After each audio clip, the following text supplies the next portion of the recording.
¿Qué personas que han venido no son de la cátedra, ¿cómo es? Democracia y Ciudadanía? ¿Quiénes no son de la cátedra? Pues, gracias por venir, porque la verdad que bueno, pues, se intentó como abrir bastante el evento Y que no solo vinieran pues, las personas de la cátedra. Y bueno, entonces, como yo sé que la mayoría de la gente que está hoy no son estudiantes o de arquitectura o arquitectos, la charla se ha preparado, bueno, hemos intentado que las referencias a obras de arquitectura o historias de arquitectura sean pues, bastante evidentes, o sean fáciles. Casi todo lo que vamos a hablar, pues en general, de cómo la cultura arquitectónica y urbana rodea al tema de los videojuegos.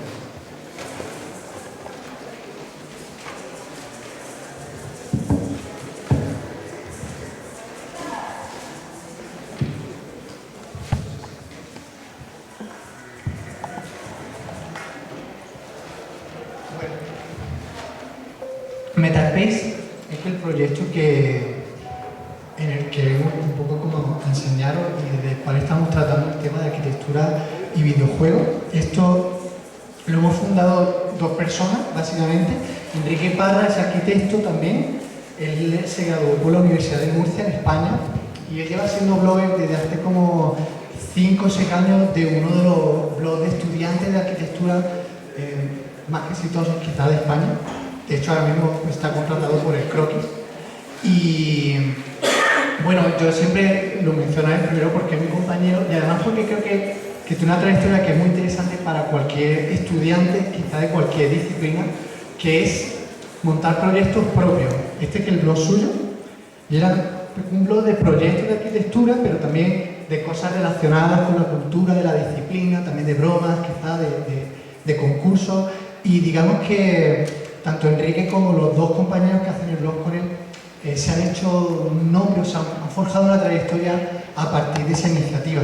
En mi caso, pues era un poco igual. Yo arranqué trabajando en revista UPS, que es una revista académica de la Universidad de Almería, que yo tengo un perfil un poquito más académico que mi compañero Enrique, y en la cual soy el único arquitecto. Todo el mundo son psicólogos sociales y antropólogos, y bueno, pues trabajamos sobre temas de la ciudad.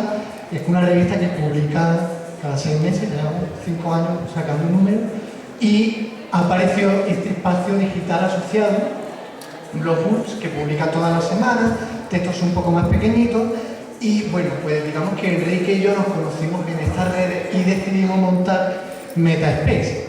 ¿Por qué? Pues porque, bueno, tanto él como yo, pues nos consideramos jugadores, somos jugadores desde nuestra infancia, y además somos personas que a nosotros nos gusta como coger nuestros hobbies y traerlos a nuestra disciplina, ver la profundidad, la cultura que puede haber en estas cosas que aparentemente están hechas pues solo para jugar, pero que, bueno, ya tienen un recorrido y una serie de cosas alrededor. A mí me gusta pensar en los videojuegos como un producto cultural.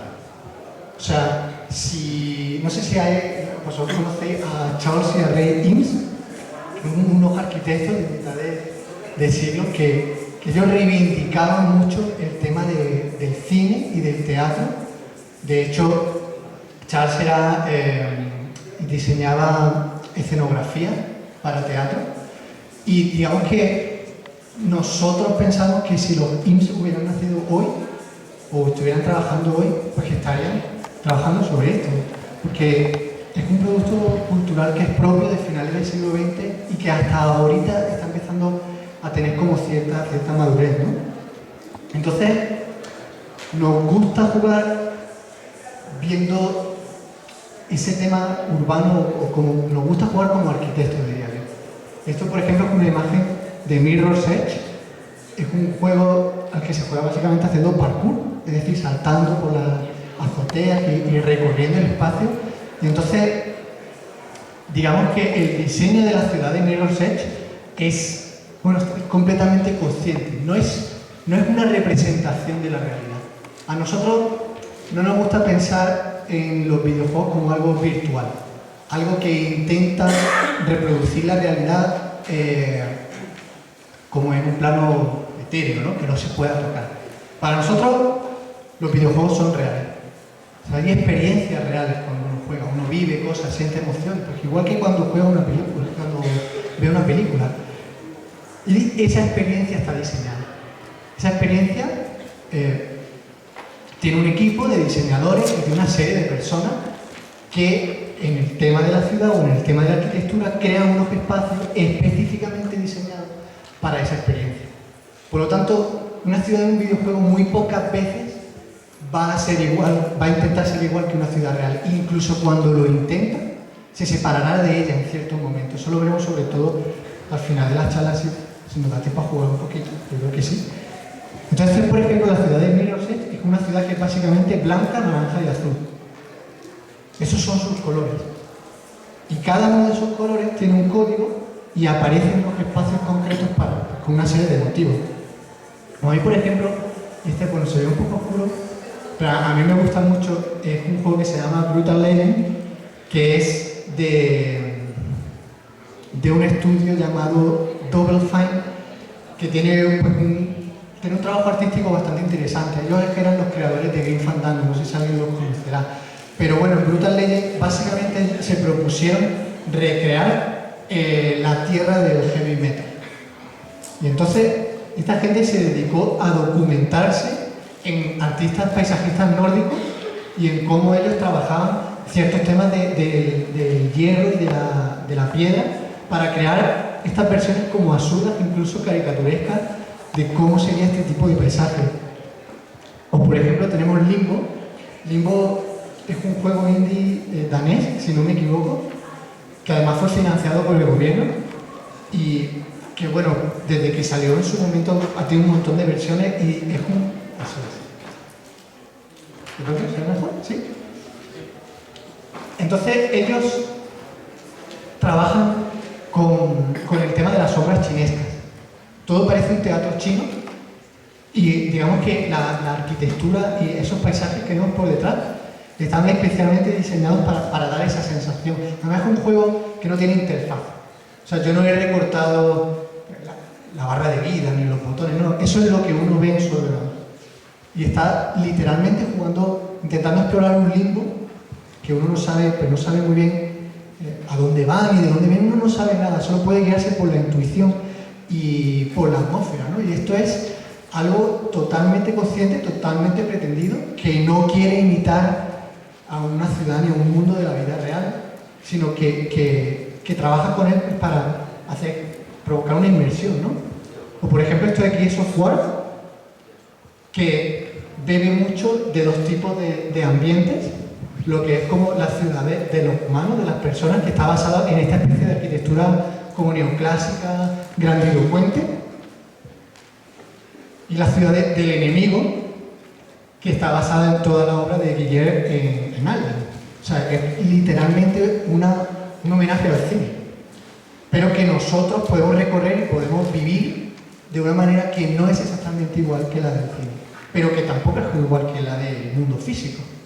Entonces, bueno, digamos que todo esto va por aquí. Uno de los primeros textos que escribimos fue sobre Arkham City.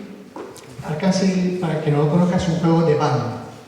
Además, yo soy muy fan de Batman y la primera vez que lo jugué, para mí fue muy emocionante porque el juego está diseñado para que te sientas Batman. O sea, empiezas a dar saltos porque es que emocionante, ¿no? Entonces, claro, la forma en la que se diseñan los espacios y las arquitecturas de esta ciudad, que además, bueno, se supone que es como una prisión, una especie de gueto, todo está diseñado especialmente para que tú te sientas Batman. Entonces, es una ciudad donde es más cómodo planear que caminar, ejemplo, o donde uno siempre tiene como cierta facilidad para ir detectando sitios a los que subirse, porque es parte de la experiencia, pues, de ser el superhéroe, y todo eso pues está basado en un trabajo de diseño de arte, de art design, que se suele llamar muy bueno, la verdad. O sea, estamos hablando de grandes producciones. Hay otros juegos que a lo mejor no son reproducciones tan grandes. Esto es Portal 2. No vamos a hablar mucho de Portal, que es un puzzle que sea un poquito complicado de explicar para el que no lo conozca.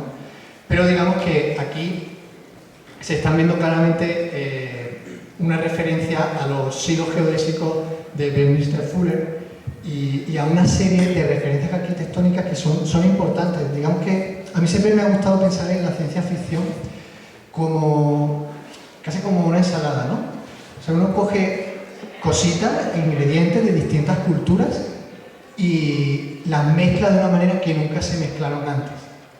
Entonces, uno, por ejemplo, cuando ve, no sé, la Guerra de la Galaxia, Star Wars, es así de aquí, ¿no? No se traduce. Pero uno puede ver cómo hay paisajes que podrían ser típicamente magrebíes o del norte de África, pero de pronto son otro planeta y aparece un robot y aparece no sé qué. O uno puede ver elementos que parecen de una arquitectura, no sé, de vanguardia de los 80, o de una arquitectura racionalista italiana, o de ciertas cosas que se remezclan, se descontextualizan y se meten dentro de una nueva historia que hace que todo tenga sentido, pero debe de ser lo suficientemente familiar para que nosotros no nos sentamos completamente desorientados. Si un videojuego o una película, por muy fantástica que fuera, no tuviera referencia del mundo real, uno se perdería, no la entendería, diría, ¿qué es esto, no? Entonces, por ejemplo, en Final Fantasy encontramos este tipo de referencias arquitectónicas, o a Shangri-La, en Puerto Junón. Digamos que la gente que diseña estas cosas normalmente no se inventa nada nuevo. O sea, uno dice, no, yo quiero una torre que sea como futurista, que sea no sé qué. Yo creo que si uno escribe torre futurista del siglo XX, de las primeras cosas que te podrían salir son las arquitecturas de Mendelssohn. O si uno escribe utopía futurista o algo así. Cuando esto se diseñó, este juego es de mediados de los 90. O sea, no había tantas torres de Norman Foster en este tipo de historias. Otra cosa interesante es cuando se trabaja con distopías. La distopía, que se utiliza mucho en el cine, pues yo la considero casi un manifiesto. Y es interesantísima porque uno conecta muy fácil con la distopía. Uno tiene un paisaje familiar que cambia y que de pronto te pone dentro de toda una nueva historia, de todo un nuevo universo, donde las problemáticas son diferentes, donde los retos son distintos. Esto es de The Last of Us.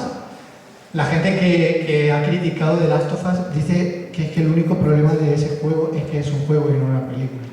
O sea, que hay un momento que tiene cosas típicas de juegos como, yo qué sé, tengo que recoger 4 tornillos y una tabla para fabricar un no sé qué, que te desplazan de la historia principal, que es tan buena, que es tan inmersiva que bueno, que probablemente debería ser una película, quizás contada de otra manera.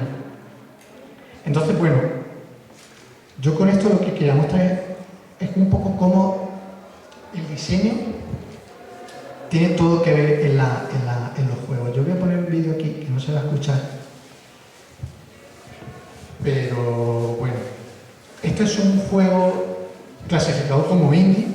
Los juegos indie, pues como en la música se supone que son independientes, ¿no? O no comerciales, entre comillas, aunque tienen miles de millones de dólares en ventas, hecho entre muy poquita gente, hecho entre un equipo de 3 personas. Este juego es básicamente un paisaje, se llama The Banner Saga y está basado en la mitología nórdica, y uno juega así, o sea, está en la pantalla del juego.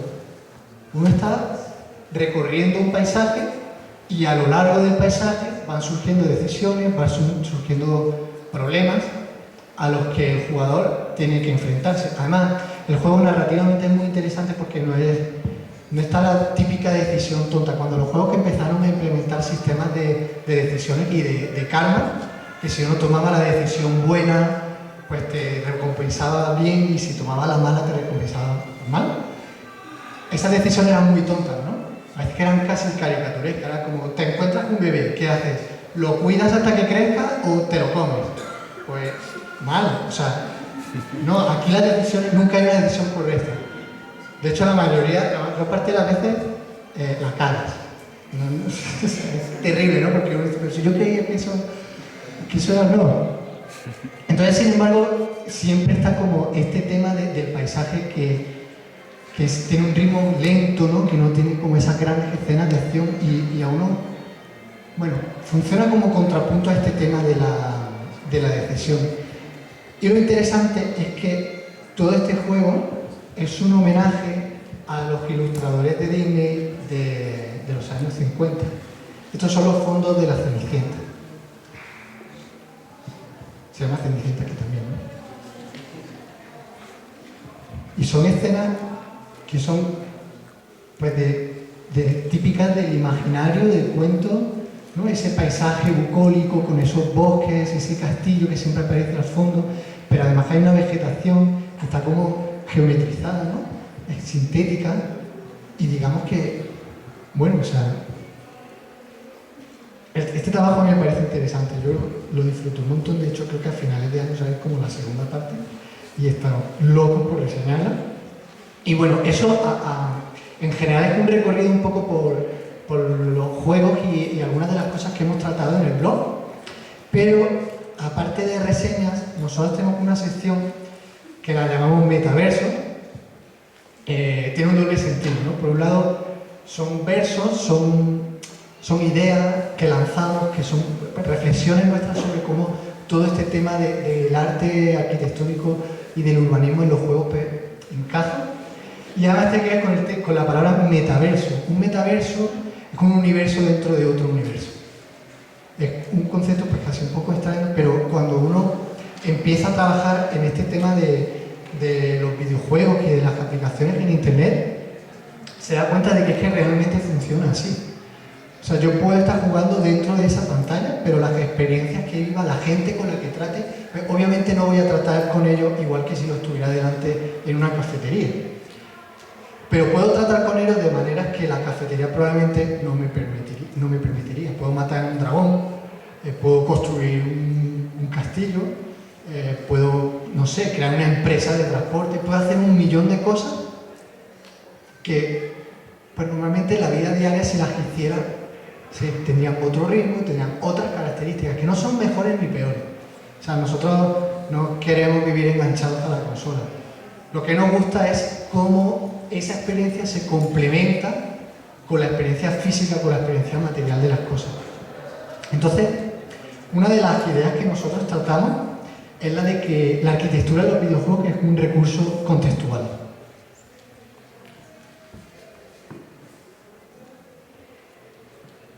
Un juego es básicamente esto.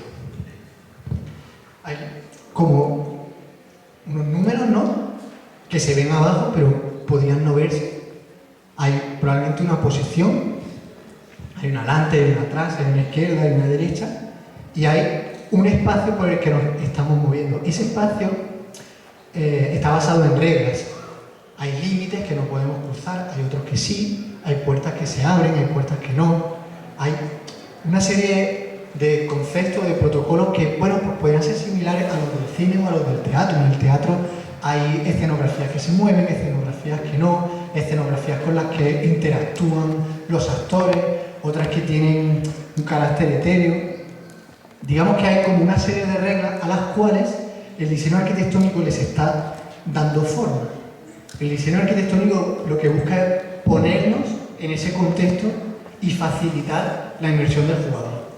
Si el diseño no es bueno, nosotros siempre nos vamos a sentir que estamos jugando un juego. Si no es bueno, si es un mal diseño.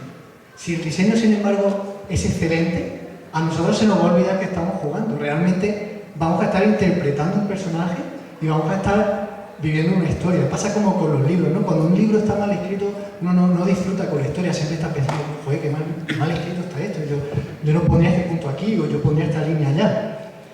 Pero si el libro es bueno, joder, uno no puede dejar de leer, ¿no? Este es otro ejemplo. No sé si alguien ha jugado este tipo de juegos, a lo mejor ya ustedes son un poco más jóvenes, pero estos eran los clásicos beaten up de principios, mediados de los 90, en los que siempre la premisa era la misma. Uno interpretaba a un tío forzudo o una tía buenorra y avanzaba en un scroll horizontal que se movía de izquierda a derecha y aparecían unos tipos malos y pues tenías que pegarles hasta que se muriese y ya. Esas eran las reglas del juego. Ahora, ¿cómo uno contextualiza esas reglas? ¿Cómo hace uno que el jugador se bucee, ¿no?, en ese mundo y recuerde la experiencia. Porque juegos de estos había un millón, pero por ejemplo a Enrique y a mí nos marcó especialmente Cadillac y Dinosaurios porque tenía dinosaurios. O sea, en vez de un dinosaurio podía haber habido cualquier otra cosa, pero pusieron dinosaurios, pusieron una ciudad de Nueva York que está ahí como derruida, ¿no? Era un ambiente que realmente a uno le marcaba y lo recordaba. Además, este diseño muchas veces, como digo, es como esa ensalada de la ciencia ficción. Uno puede coger elementos y puede remezclarlos. No sé si alguien ha jugado Age of Empires. Digamos que los títulos, este es Age of Empires 3, los antiguos, el 1 y el 2, hablaban más como de la historia, pues eso, antigua, ¿no? Había como cavernícolas, y luego había romanos, y luego había no sé qué, y el 3, que se supone que era el descubrimiento de América. Entonces, como el jugador siempre era alguien colonialista, o sea, éramos los malos siempre. Y teníamos este concepto de la metrópolis. El jugador, aparte de su colonia, siempre tenía una metrópolis que le mandaba cosas y le ayudaba. Y uno diseñaba la metrópolis. Uno decía, bueno, pues voy a mejorarla para que haya una catedral, voy a mejorarla para que haya no sé qué. Y aparecían este tipo de paisajes que realmente son inventados, ¿no? Porque aquí a la izquierda tenemos una iglesia que podría ser Santa María del Fiore, pero está delante de un baptisterio que, pues no sé si es una reacción similar a la de Pisa. Y aquí un poquito más arribita, al fondo, hay una torre que podría ser la Torre del Oro de Sevilla, pero está al lado de una fábrica y al mismo tiempo todo esto tiene como si fuera una playa así, estilo Cartagena, pero no tiene murallas, sino un paseo marítimo. Y hay unos señores por aquí paseando que además se movían y uno podía decidir la ropa que llevaban. Y digamos que uno estaba creando su propia ciudad a partir de pedazos de otras ciudades que uno conocía. Y luego hay otros casos pues tan sencillos como este, que se ve súper mal. Esto es Rayman Legends y son unos niveles súper rápidos que además muchas veces van con música. Uno tiene que recorrer el espacio al ritmo de una música. Y de nuevo en los fondos, ya digo, se ve muy mal, pero aquí por ejemplo se ve como un templo griego y una especie de estatua. Hay cosas que uno reconoce y digamos con las que el diseñador del juego literalmente ha jugado, ¿no? También precisamente esta semana, de hecho esta mañana, sacamos un artículo sobre Resident Evil, que es pues, un juego de terror, es el juego que creó el género de los survival horror, que está basado en las películas de terror de toda la vida. O sea, si no estoy mal, esto es Los Malditos, esto es El Resplandor, Shining, y esto es Resident Evil. Y si no me hubiera estudiado la chuleta antes de venir, probablemente me hubiera confundido, porque realmente es la misma idea. Lo que cambia es la forma en la que uno está interactuando con estas arquitecturas y con estos escenarios. Entonces, bueno, la arquitectura en los videojuegos es un recurso contextual. Otra cosa que nos interesa es cómo esos juegos plantean sistemas con los que nosotros jugamos. A mí me gusta identificar dos tipos de sistemas. El primero es el que nosotros manejamos. Entonces, por ejemplo, en los juegos de estrategia, uno tiene, juegos de estrategia en tiempo real, uno tiene un centro de su ciudad o de su base o lo que sea, y normalmente tiene unos trabajadores, y tiene unos soldados, y tiene unas unidades como comerciales, tiene una serie de cosas que responden a ciertas misiones o a ciertos objetivos que muchas veces son siempre los mismos y que es el sistema que nosotros jugamos. Hay unos costes, hay unos recursos, que entonces según cómo gestionamos nuestros recursos nos volvemos mejores o peores manejando el sistema. Pero ese sistema hay que volverlo forma. Si uno, pues como decíamos antes, no lo contextualiza, si uno no le da una identidad, pues ¿para qué voy a jugar? ¿No? Esos son números, qué aburrido. Entonces tengo que darle forma y llegamos a este recurso, al de que de pronto tengo unos aldeanos que tienen un grado en arquitectura y son capaces de construirnos estos castillos. ¿Estos castillos qué son? Pues si no me acuerdo mal, eran 600 unidades de piedra.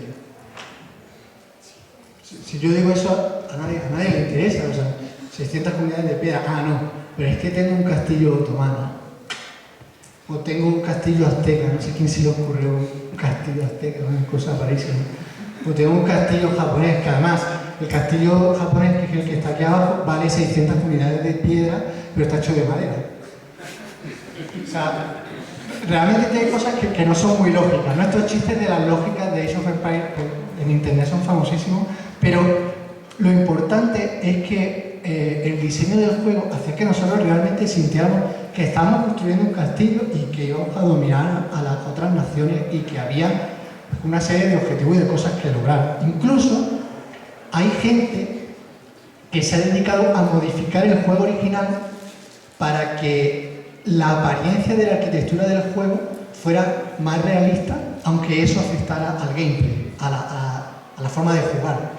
En este juego normalmente los edificios no se veían como aquí, que parece una ciudad compacta, sino que eran edificios aislados, para que uno pudiera ver cómo los soldaditos pasaban por detrás de los edificios y que uno no perdiera la pista de lo que estaba pasando. Pero sin embargo, hubo un tipo que dijo, no, a mí me da igual que no se vean los soldados, yo lo que quiero es que mi ciudad se vea como de verdad podría haber sido una ciudad de la época. Entonces le aumentó una densidad impresionante a las casas y a todo, hizo este tipo de cosas. O por ejemplo, está el diseño de StarCraft. StarCraft es también un juego de estrategia que siempre se basó en que había tres pueblos o tres civilizaciones o razas diferentes que se jugaban muy diferentes. Entonces, para que el jugador pudiera identificar fácilmente estas distintas facciones y digamos que tuviera como una sensación de inmersión distinta cuando jugaba cada una de ellas, pues propusieron estos tres diseños. Uno que es como orgánico, ¿no? Parece una raza de medio alien, como eso que veíamos antes en Gears of War. Otra que es como futurista, y esta otra que es como medio mística, más como de Stargate, cosas así. O sea, realmente hay referencia a toda la cultura del cine del siglo XX por todas partes, porque es que si no lo hubiera, nosotros no nos sentiríamos inmersos en esto, no sentiríamos que tiene algo que ver con nosotros.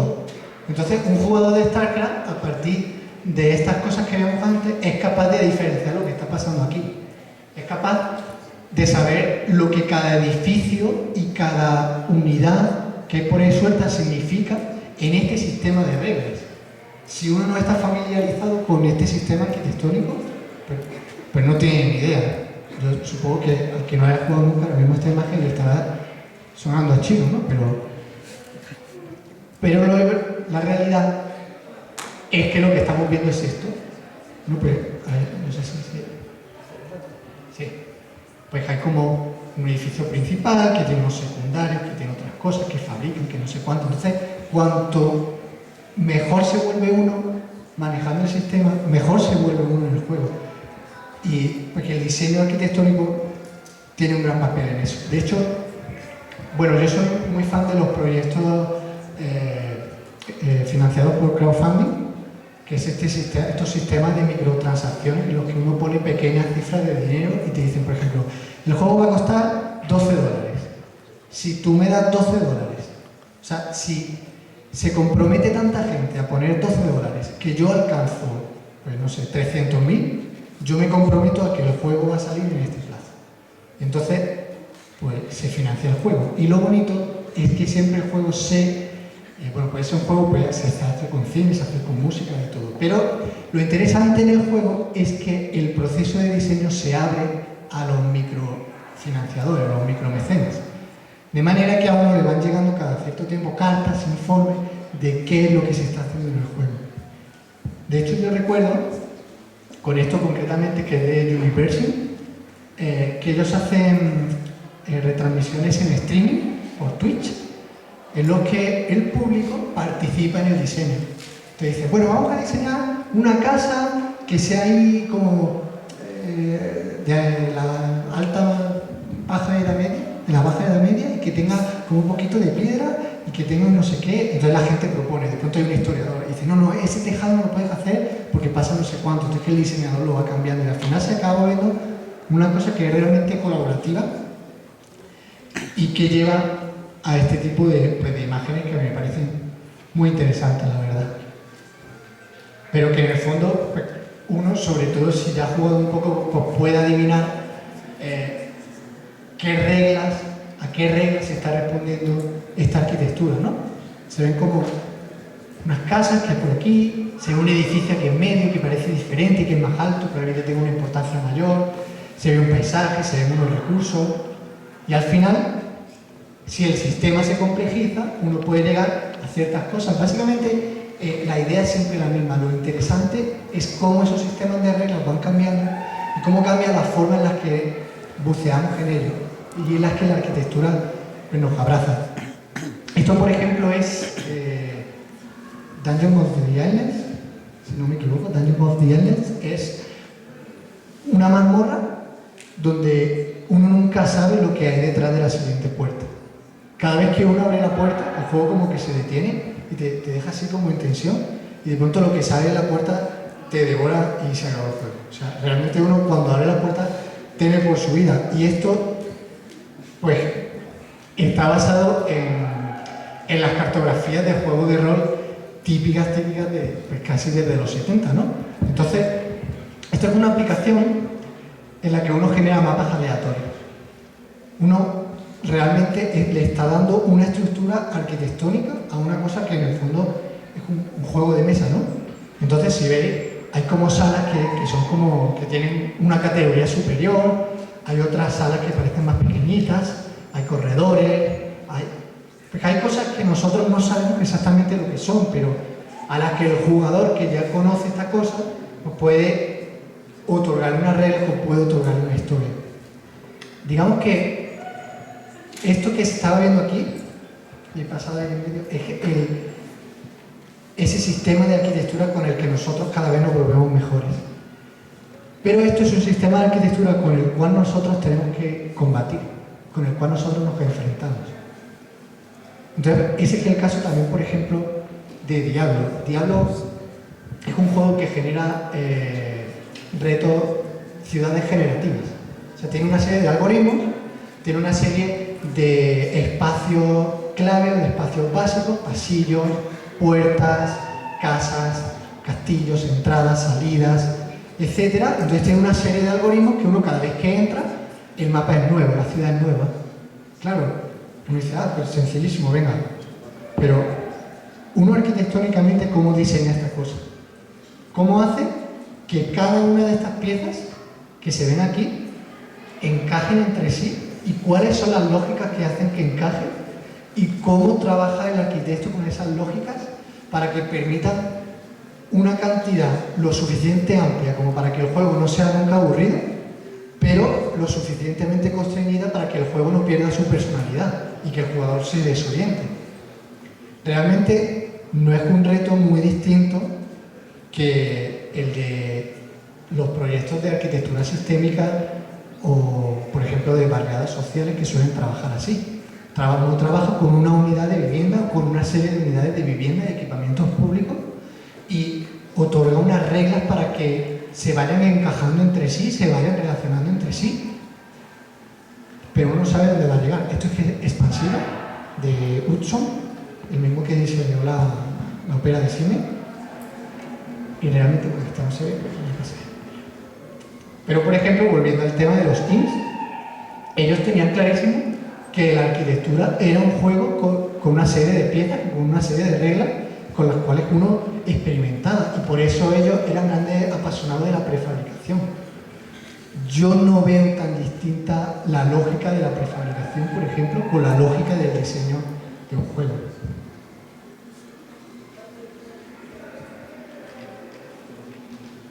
Otro tema interesante es el de las cartografías. Bueno, yo casi toda la investigación que he hecho, aparte de estos temas, ha sido sobre historia urbana. Entonces, me gusta mucho el tema de las cartografías y de los mapas. Entonces, sorprende bastante cuando uno se da cuenta de que jugar muchas veces es jugar con un mapa. Siempre hay, o a menudo hay, un recurso gráfico que está expresando lo que decíamos antes, esas reglas o ese sistema y la situación en la que nosotros nos encontramos. Entonces, ¿qué pasa cuando desde que tenemos, no sé, 9 o 10 años, estamos acostumbrados a tener que encontrarnos dentro de un mapa de Venecia, como este. Este es el mapa de Assassin's Creed 2. Realmente esto tiene un lenguaje que es completamente cartográfico y arquitectónico. Es una planta, es una proyección, tiene unas calles, tiene unos sectores, tiene unos puntos que están marcados, tiene unos edificios, pues no sé, que podríamos decir patrimoniales o importantes. Tiene una serie de... Está utilizando un lenguaje que es totalmente cartográfico, totalmente urbano. Entonces, a mí esto me parece un aporte interesante porque antes, cuando uno se tenía que enfrentar a este tipo de jeroglíficos gráficos que realmente no tenían ni idea de cómo se podían interpretar o cómo podían funcionar, pero hoy en día cualquier persona en su tiempo libre se dedica a interpretar estas cosas. Entonces, empieza a hacer que, bueno, pues que tengamos cierta relación con este tipo de cosas. Por ejemplo, esto es un juego que se llama Lands of Lord, si no estoy mal es del año 91, del 92. Y bueno, era de locura porque uno tenía que salir de la pantalla de juego para ver la pantalla del mapa, que era esta. Y como veis, el mapa no es nada sencillo. Entonces, el reto del juego estaba basado completamente en la cartografía. Porque uno tenía que aprendérselo, tenía que más o menos saber orientarse para llegar a su objetivo. O este otro, que es de la misma compañía y salió un año después, esto se llama The Legend of Kyrandia. Era una aventura gráfica que en una parte dada tenía un laberinto. Y en el laberinto uno se perdía y además moría, siempre, un montón de veces. Y el juego no tenía mapa. O sea, no había una herramienta en el juego que fuera un mapa que a uno le ayudase a superar el reto que proponía el juego. Y no había mapa por ningún sitio y ese laberinto era imposible aprendérselo. Entonces lo que uno tenía que hacer era dibujarse el mapa. Y además, a mí hay una cosa que me encanta, y es que, bueno, vuelvo a la pantalla del juego. El juego siempre tenía este tipo de interfaz. Uno era el personaje este que hay en el centro, con el chalequito marrón, y uno siempre podía moverse de esta pantalla a la izquierda, a la derecha, al fondo o al frente. Entonces, ese era el espacio. Eran una serie de escenarios ordenados, uno a la izquierda, derecha, arriba, abajo. Entonces, el mapa que uno hace responde a esa forma de experimentar el espacio. No puede ser de otra manera. Es que además a mí me resultó impresionante porque cuando yo reseñé este juego para el blog, pues yo había dibujado un mapa y estuve rebuscando todos mis cajones. Había dibujado un mapa, pues yo que sé, hace 17 años. Entonces, ¿dónde estará ese papel? ¿Será que lo conservo? Nunca lo encontré. Y escribí en Google, mapa, Kyrandia, no sé qué, y me salió este mapa que es de un japonés y es exactamente igual que el mapa que yo dibujé. Exactamente igual. Y uno busca los mapas y se encuentran mapas japoneses, italianos, norteamericanos, no sé qué. Todo el mundo dibuja el mismo mapa, porque es que la experiencia del espacio te lleva a representarlo de esa manera. No sé, yo supongo que a algunas personas que esto les sonará un poco raro, pero yo creo que para un arquitecto es fuerte, ¿no? O sea, como la manera de experimentar un sitio te lleva a representarlo de una manera, no de otra. Esto, por ejemplo, es World of Warcraft. Ahora hablaremos bastante de este juego, pero a mí hay una cosa que me encanta de World of Warcraft y es que los mapas están abiertos. Uno puede modificarlo con ciertos programas y puede trabajar con recursos de georreferenciación. Entonces, la gente produce, por ejemplo, este tipo de mapas. Esto, pues no recuerdo exactamente lo que es, la verdad, pero cada uno de estos puntitos, que son azules, rojos, marrones, representan una serie de recursos que están localizados en ciertos sitios. O sea, tienen unas coordenadas. Esas coordenadas están dentro del juego. No son coordenadas de la Tierra, ¿no? Pero este mapa no es muy distinto de algo, por ejemplo, como un mapa de ruidos, un mapa de estaciones de Transmilenio, un mapa de cualquier dato que esté georreferenciado. La diferencia del mapa de World of Warcraft es que es participativo. Entonces no hay una entidad que lo hace. Hay una base que sí la propone la entidad, que es ese dibujo que se ve de fondo, pero los que ponen los datos son los jugadores, lo cual, pues si se pudiera poner en práctica en el día a día, pues sería impresionante. Y de hecho no es tan raro, porque uno puede ver este tipo de mapas que son, si no recuerdo mal, esto es los movimientos de un jugador de un equipo en X torneo de fútbol. Y realmente lo que está haciendo es lo mismo, es geoposicionar a ese jugador, y digamos que cuantas más veces se pisa un punto con otro, pues más cálido se vuelve el diagrama. Pero está utilizando exactamente la misma lógica que, por ejemplo, este otro mapa que es de League of Legends. No sé si ¿quién juega League of Legends? ¿Puedes levantar la mano? Pues el sector League of Legends sabe perfectamente que esto es el principio de una partida de un juego. Y este juego, si no estoy mal, es el que más dinero ha repartido en torneos en el mundo. ¿Ustedes saben cuánto se repartió en el último torneo mundial? $1 millón. $1 millón. Al primer puesto. No sé. Bueno, más temitas. Cuando uno se va de los juegos como que llaman AAA, ¿no? Las grandes superproducciones, y se empieza a ir a cositas un poquito más independientes, se da cuenta de cómo hay que espabilar el cerebro. Uno tiene que empezar a recurrir a recursos que requieran de poca infraestructura, pero que sean como muy audaces y que comuniquen bien con el jugador. Entonces empezamos a encontrar juegos como Portal, que diseñó su propia señalética para distribuir los niveles y para explicar un poco cómo había que entrar a cada cosa, o cosas como FES, que realmente utilizan una tecnología muy básica, no sé si ahora lo podemos probar, pero a partir del tipo de colores que se utilizan, del tipo de espacio y de personajes, de la música, digamos que nos están metiendo en un mundo que es un poco retro, pero que está totalmente de actualidad. De hecho, hay una gran tendencia a lo que llaman el pixel art, que son ambientes y piezas de arte que están hechas totalmente con esta estética como de 16 bits. O esto, por ejemplo, que es otro título que a mí me encanta, se llama Child of Light, que literalmente quiere ser un cuento. Es un juego que está hecho casi para niños y todo está dibujado en acuarela, a mano. Y bueno, la protagonista es una princesa y la historia está narrada en verso. Entonces cuando uno está jugando esta cosa, realmente se siente que vuelve a su infancia, ¿no? Y que viaja a esta especie de mundos fantásticos que son impresionantes. Entonces, otro ejemplo, no se va a escuchar, pero adelante.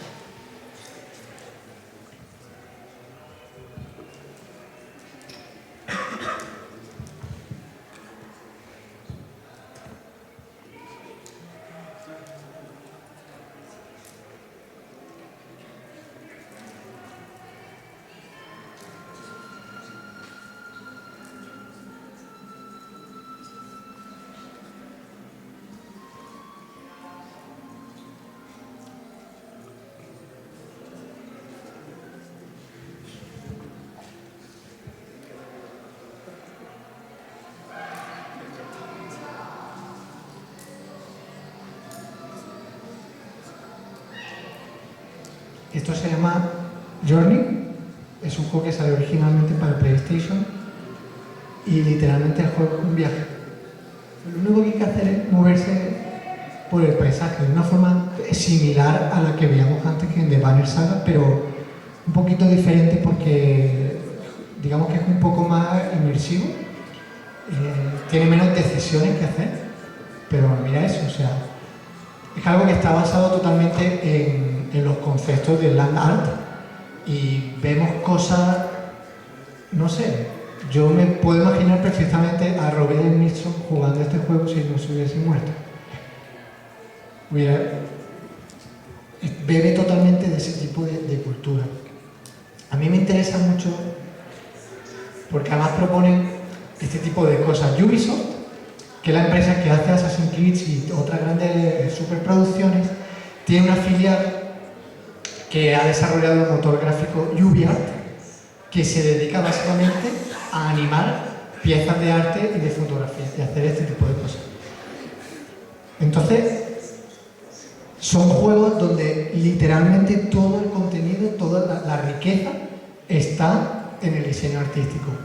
Los jugadores, digamos, como más antiguos, que llevan más tiempo en esto, muchas veces critican este tipo de juegos porque dicen, bueno, ¿y dónde quedó realmente el juego? ¿No? ¿Dónde están las reglas? ¿Dónde está el reto? ¿Dónde está no sé qué?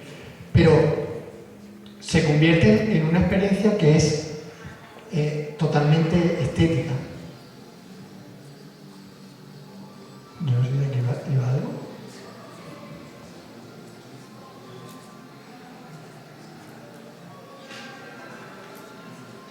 ¿Todo esto se perdió? Bueno, ha sacado un montón y le llevamos 45 minutos. Entonces, bueno, por llegar a...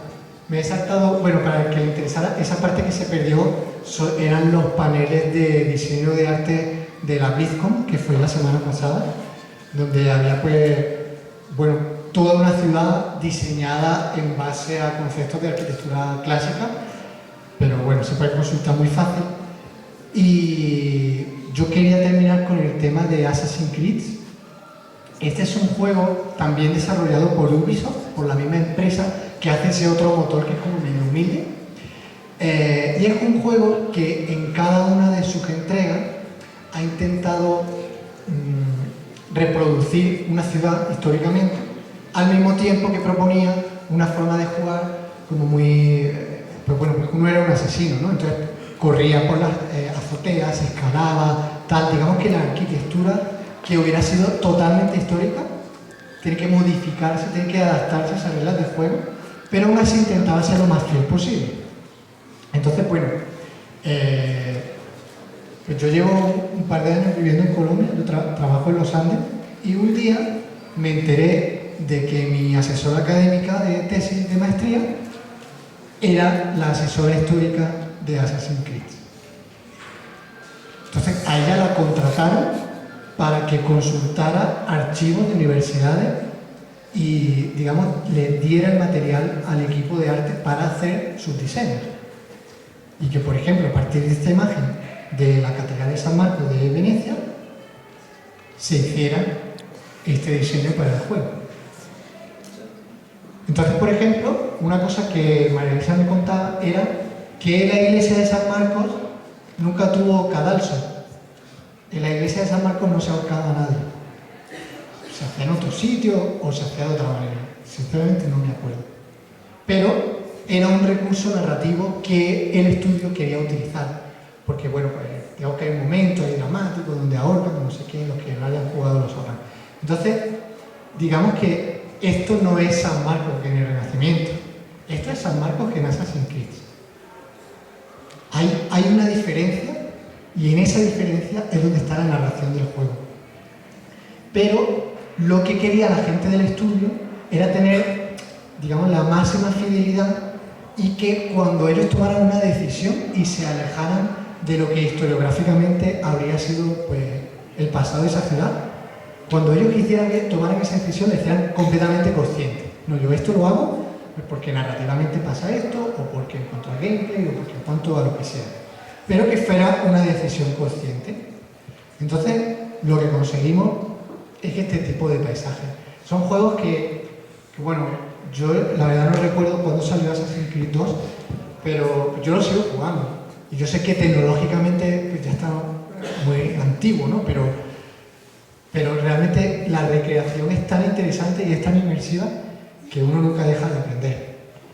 Entonces, bueno, por ejemplo, había estudios sobre el tema de armaduras y de personajes, y en cada imagen, cada detalle está completamente diseñado en ese sentido. Los vestuarios, estas eran las prostitutas del Renacimiento que se intentaban el pelo de rubio. O sea, si uno veía a una mujer mona por la calle, mal. O sea, y realmente, ¿no? Es muy interesante cómo todo ese estudio llega finalmente al juego. Yo recuerdo que María Elisa contaba... Bueno, esta es la segunda parte del juego. La primera estaba ambientada en Jerusalén. Y no se contó con el mismo tipo de asesoría, pero claro, el juego fue un súper éxito de venta y esta gente decía, bueno, pues hay que hacerlo como serio desde el principio. Y María Elisa era profesora en la Universidad de McGill, en Montreal, y pues tenía un compañero con el que hacía jogging, con el que salía a correr, que resulta que era el director de arte de Assassin's Creed. Y un día le preguntó, oye, yo estoy trabajando en una cosilla, ¿cómo hago yo para documentarme? Claro, María Elisa es arquitecta, pero sobre todo historiadora, ella ha trabajado en su tesis doctoral sobre un tratado del Renacimiento, precisamente italiano, vivió un año en Italia, metida en una biblioteca, entonces ella sabía realmente cómo hacerlo bien y se lo explicó al tipo. Pero es que era tan complicado que la contrataron para eso. A nosotros nos interesa mucho la figura de María Elisa porque es una arquitecta que entró al tema de los videojuegos como arquitecta. O sea, ella no tuvo que aprender a programar, ella no se hizo diseñadora de juegos, de hecho ella no juega, no sabe jugar. Un día le puse el juego y o sea, no tuve manera de hacer que aprendiera. Pero hizo una aportación que era propia de la disciplina. Yo creo que eso se puede aplicar a cualquier disciplina. No sé de qué carrera son ustedes, pero yo estoy seguro de que cada uno de estos saberes tiene un aporte específico que se podría aplicar aquí y que se podría aplicar en otras cosas. De hecho, la investigación en videojuegos desde el tema de ciencias sociales está avanzadísimo. Yo recuerdo hace unos años en la tienda del MAPA, del Museo de Arte Contemporáneo de Barcelona, había una estantería entera dedicada a videojuegos y casi todos los libros eran de antropología. Entonces, por ejemplo, World of Warcraft, que es un mundo permanente que lleva funcionando, ¿cuántos años? ¿10? ¿12? No sé, un montón. Hay gente que empezó a desarrollar World of Warcraft y que falleció. Que en 12 años después pasa de todo. Tanto por un accidente como de viejo, o sea, cualquier cosa. Entonces, hay gente que ha estudiado, por ejemplo, los procesos de duelo en World of Warcraft y cómo se afronta la muerte de un compañero de un juego, ¿no? O sea, eso es una cosa que hace 20 años no, era imposible pensar.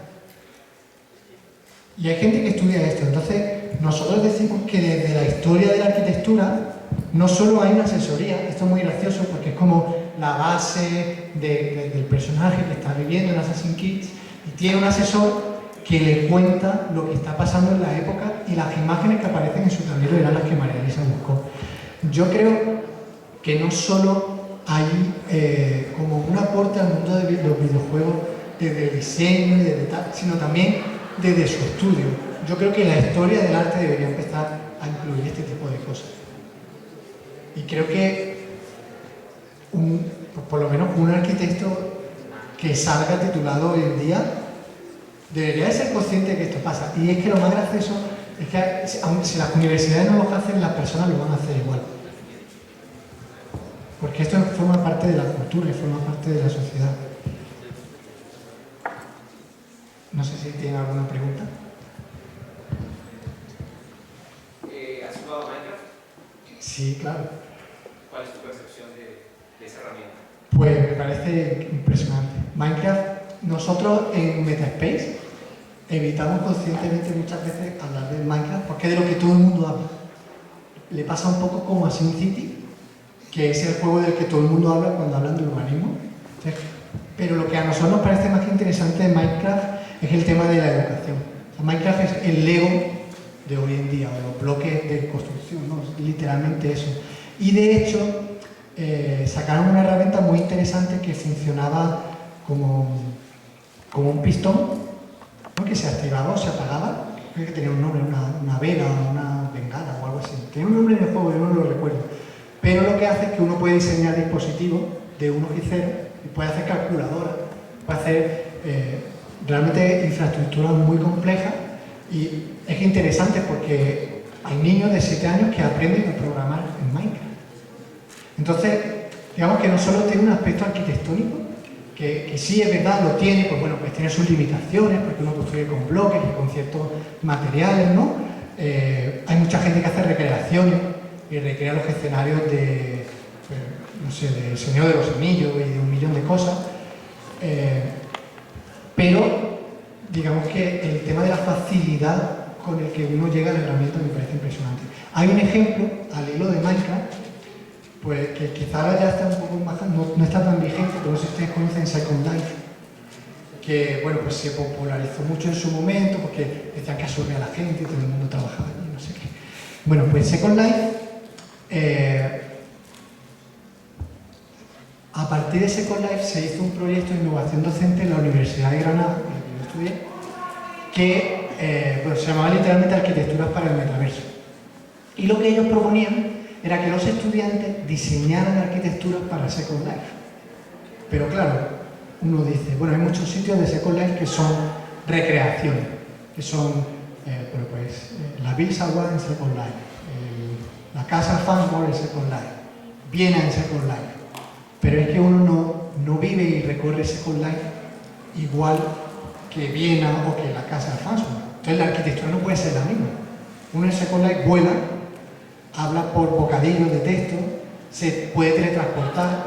Digamos que uno experimenta el espacio a través de unos protocolos que son diferentes a los del mundo físico. Entonces los estudiantes tenían que diseñar espacios que se adecuaran a esos protocolos y realmente hacían unas cosas que impresionantes, porque uno realmente se sentía que estaba viviendo espacios y haciendo cosas pues, que eran completamente distintas a cualquier otra cosa que hubiera visto.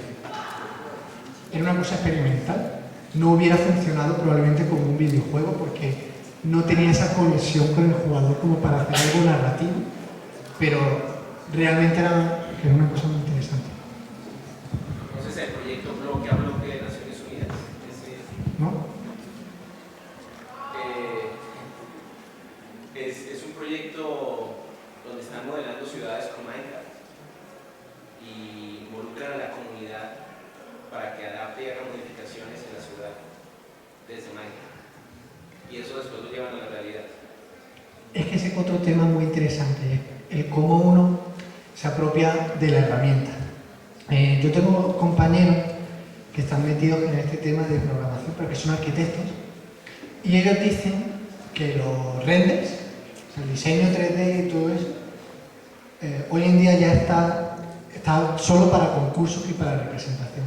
Y si tú realmente quieres enseñarle a un cliente cómo va a ser su casa, lo que deberías hacer es poner un videojuego, ponlo a pasear, ponlo a experimentar. Oye, ¿y será que quepo aquí? ¿Y será que hago así? ¿Y será que no sé qué? Porque es mucho más inmersivo. Entonces, en ese sentido, utilizar Minecraft para hacer un diseño participativo pues, es muy bueno. El tema de SimCity, pues, no sé si conocen SimCity, pues yo crecí jugando SimCity y luego me hice arquitecto.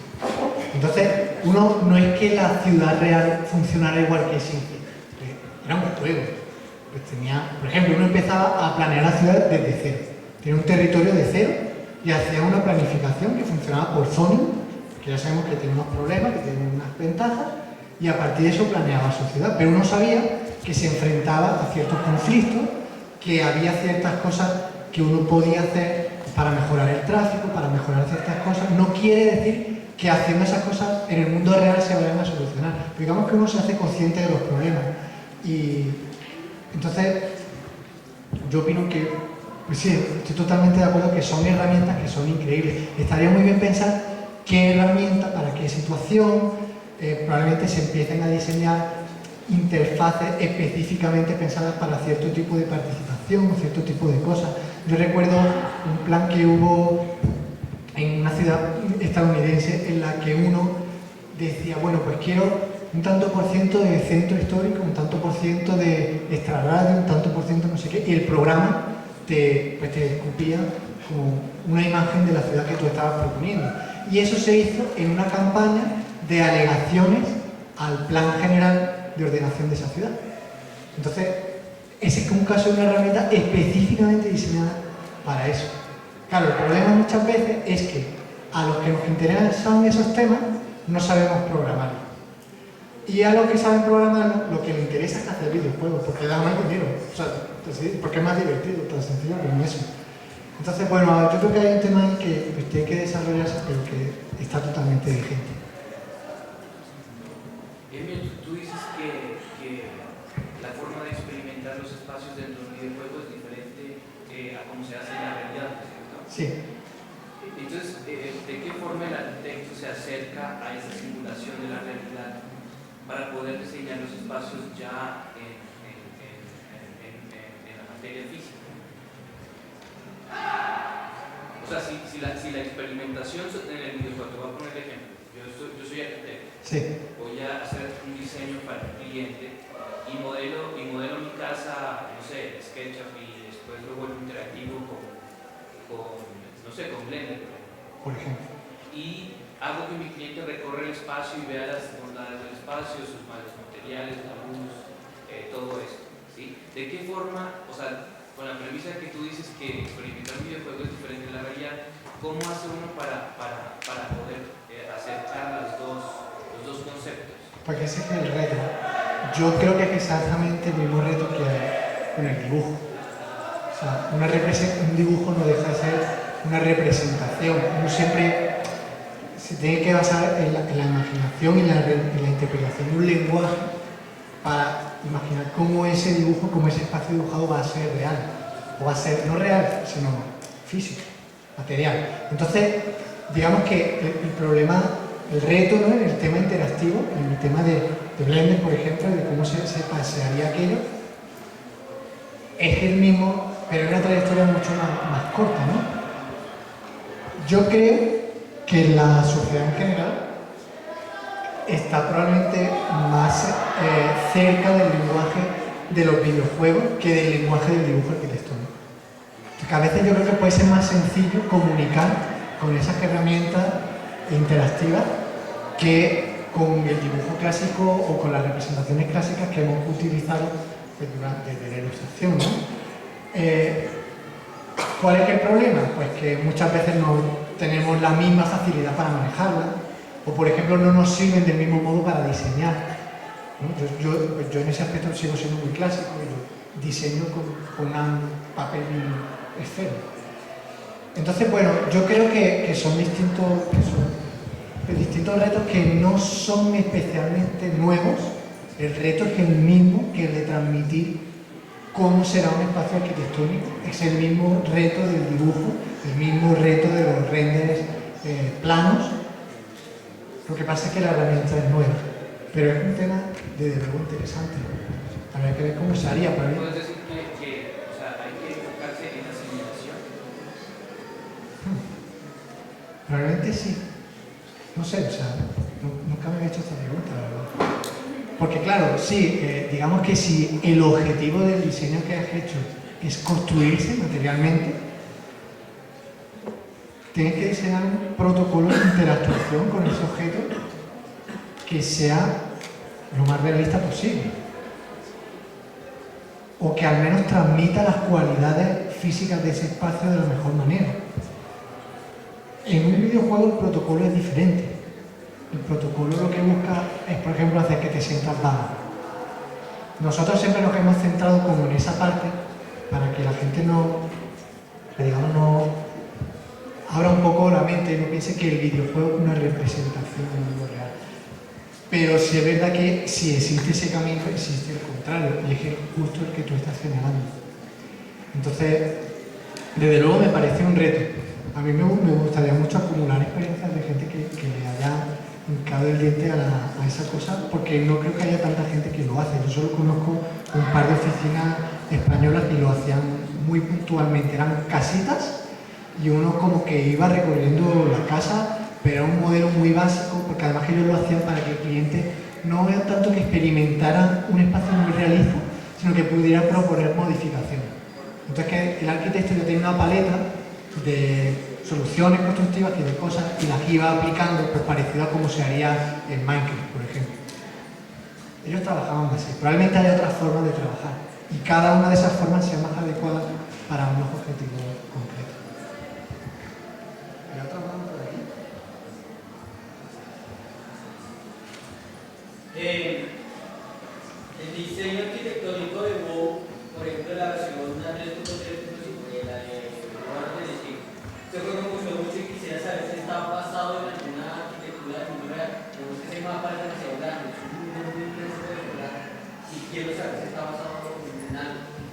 Pues, mira, voy a hacer una cosa, voy a buscar las imágenes que tenía preparadas, no son de esa parte en concreto, pero creo que pueden servir un poco para hacer el símil.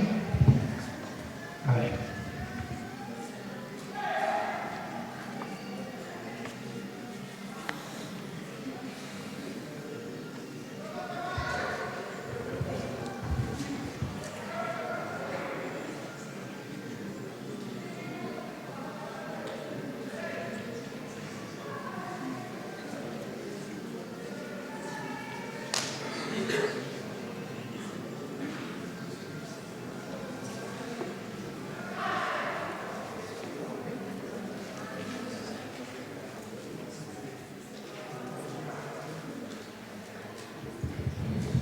Bueno, estoy como demoradito. Yo voy contando.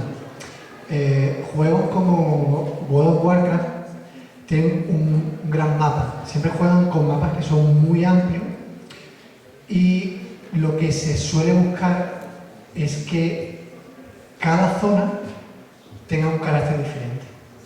Entonces, por ejemplo, la parte que tú comentabas, había mucha carga de culturas nórdicas, pero había también, si no recuerdo mal, unas partes que eran como esquimales.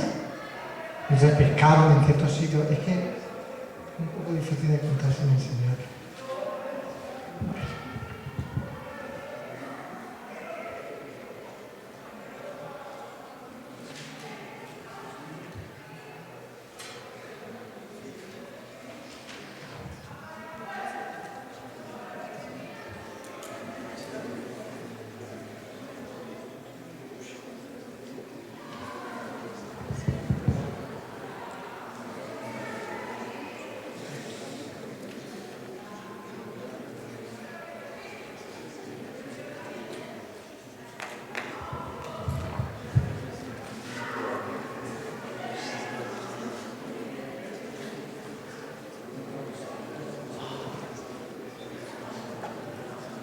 ¿Sí?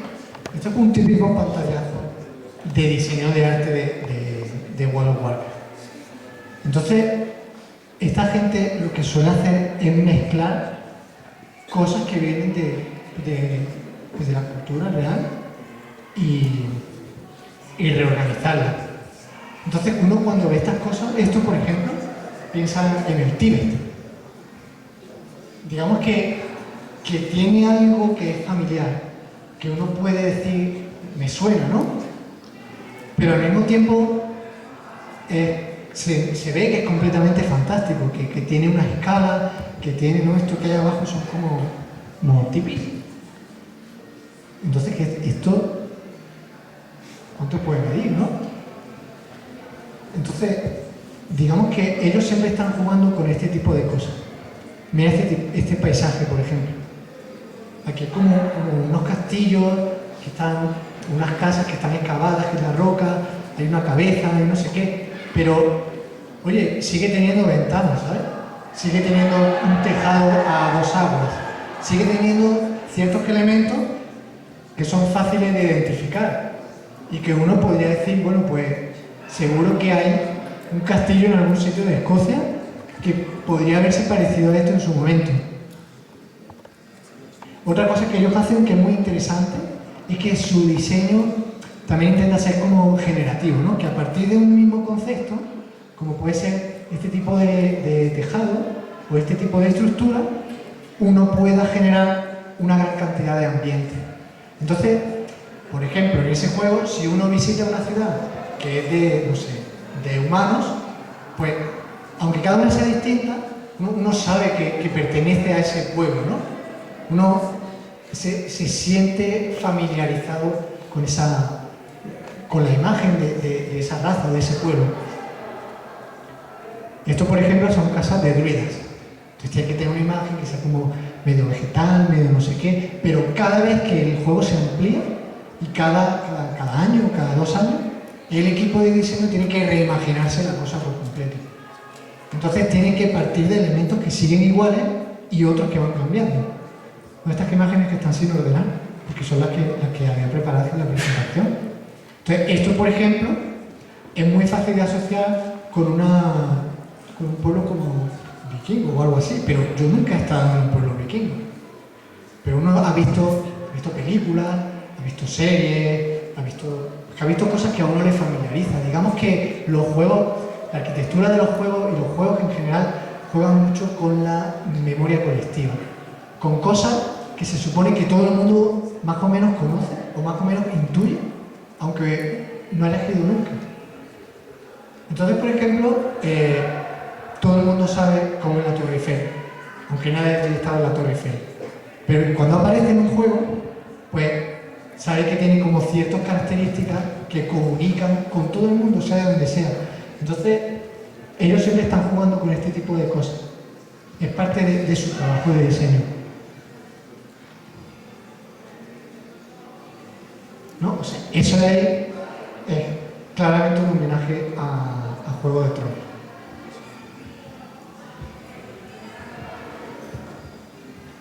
Y siempre se parte de este tipo de cosas. Digamos que la gente que diseña la arquitectura de estos juegos en el fondo son muy clásicos, porque ellos nunca han dejado de dibujar. La herramienta digital nunca ha sustituido a la mano y al trazo, y ellos siempre trabajan con este tipo de cosas. O sea, hay como un sketch general del conjunto y hay unas imágenes que son los elementos que forman ese conjunto. Entonces, cuando los diseñadores 3D empiezan a trabajar, lo que hacen es ir organizando esos elementos que muchas veces se repiten, pero que hay ciertos trucos para hacer que el jugador no se acabe de dar cuenta. Y uno se sienta en un paisaje que parece que siempre es diferente, aunque trabaje en base a pocos elementos, ¿no? Mirad, por ejemplo, este catálogo. Pues son una gran cantidad de columnas, cúpulas, capiteles, puertas que podrían estar en la ciudad que están diseñando y que se ordenarían de distintas maneras.